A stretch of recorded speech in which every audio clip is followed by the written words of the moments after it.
News 27 Odisha को स्वागत। मु राजेंद्र कुमार मिश्र। कलाहांडी जिला भवानीपाटना टाउन हॉल टारे जिला स्तरीय अंतर्जातीय श्रम दिवस पालन हो जाइए। यह जिला प्रशासन सहित श्रम विभाग द्वारा आयोजन करिथिबा बेले एथिरे श्रमिक मानक सर्वनिम्न मजूरी एवं विभिन्न सहायता उपरे आलोचना करा जायथिला। एहाकू जिला श्रम अधिकारी जिताम माझी परिचालना करथिबा बेले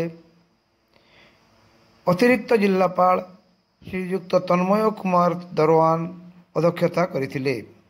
अतिथि भाव में जिला परिषद अध्यक्ष श्रीयुक्त पुष्पेंद्र सिंह देव, धर्मगढ़ विधायक श्रीयुक्त सुधीर रंजन पाड़जोशी, कलाहांडी सांसद प्रतिनिधि जयशंकर नायक एवं जिला श्रम विभाग कर्मचारी सहित विभिन्न ट्रेड यूनियन कार्यकर्ता माने एवं जिलार विभिन्न ब्लॉक रु आसीथिबा श्रमिक माने उपस्थित थिले।